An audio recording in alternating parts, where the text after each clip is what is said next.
जनसंवाद न्यूज, सत्य आणि विश्वासाची बातमी। एक मिनिट तुला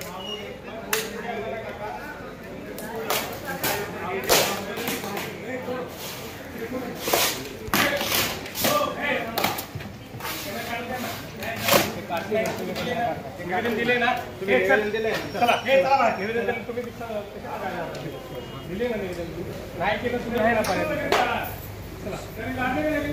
एका दिवसात मराठी शिकता येणार नाही, त्यामुळे आम्ही तुम्हाला 1 महिन्याचा वेळ दिला। त्याच्यानंतर तुमच्या बँकेच्या काउंटरच्या बाहेर जे काही बोर्ड आहेत ते सगळे हिंदी आणि इंग्रजीमध्ये। हे महाराष्ट्र आहे, तुम्ही मराठी आहात, त्याच्यामुळे कसं होतं माहिती का, हे सगळे बोर्ड तुम्ही किती दिवसात बदलणार ते सांगा। जे आहेत ना ते आत्ताच्या आत्ता काढून टाका, लगेच काढून टाका ताबडतोब। सर ते बोर्ड आम्ही काढून टाकू, आता काढा नाही आम्ही काढून टाकू। तुम्ही जर इतर राज्यांमध्ये गेलात ना तर तुम्हाला इंग्रजी आणि त्यांच्या भाषेशिवाय काही दिसत नाही। इथं तुम्ही हिंदी आणि इंग्रजी लिहिता। महाराष्ट्रात कशाला हिंदी पाहिजे इंग्रजी पाहिजे? नाही, हिंदी इंग्रजी असा राज्य शासनाचा पण आदेश आहे, आम्ही बोलत नाही, शासन बोलतो। जे इंग्लिश मधले ते काढून टाका ना, आम्ही काढून टाकू उद्याच्या उद्या। तुम्ही नाही आता लगेच काढू द्या, काढून टाका लगेच। तुमची बँक महाराष्ट्रात असून इथे सर्व व्यवहार मराठीतूनच झाले पाहिजेत। ग्राहकांशी मराठीतून संवाद साधला पाहिजे, तसंच बँकेतले फलकही मराठी झाले पाहिजेत। 1 महिन्यात जर मराठी दिसली नाही तर कानाखाली आवाज काढू, असा इशारा मनसेने आज उल्हासनगरच्या स्टेट बँक ऑफ इंडियाला दिलाय।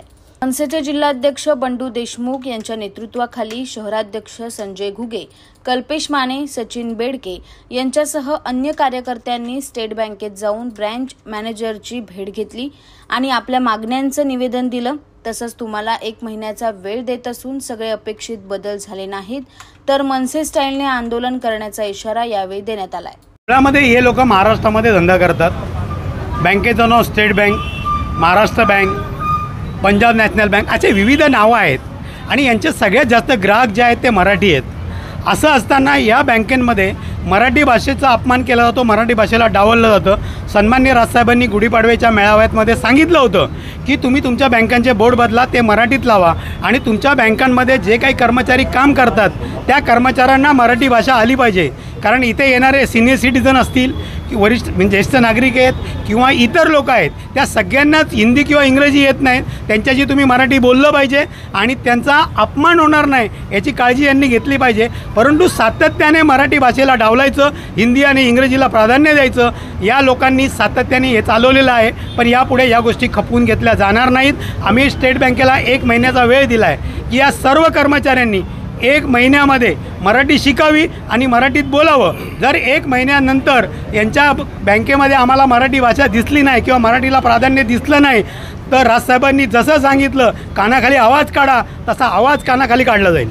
अंबरनाथ पार्ले गांव में खुल चुका है एक ऐसा प्रीमियम रेस्टोरेंट जहां आपको मिलता है डिलीशियस फूड, साथ एक कॉजी इंटीरियर का आनंद। Welcome to noon to moon. हर कॉर्नर आपको अपने एक अलग वर्ल्ड में ले जा सकता है। फैमिली मीटअप्स, गैदरिंग्स या अपने special dinner, non veg to veg, इनके मेन्यू में आपको हर तरह के डिलीशियस मिलते रहेंगे। इसलिए स्पेशल सिंधी डिशेस, जहाँ आपको मिलेगा एक वाइड वेराइटी ऑफ डिशेस, हर एक टेस्ट बर्ड को सॅटिस्फाय कर सके। जनसंवाद न्यूज, सत्य आणि विश्वासाची बातमी। आजच सबस्क्राइब करून बेल आयकॉनला क्लिक करा आणि पहा ताज्या घडामोडींचा अचूक अंदाज आपल्या मोबाईलवर।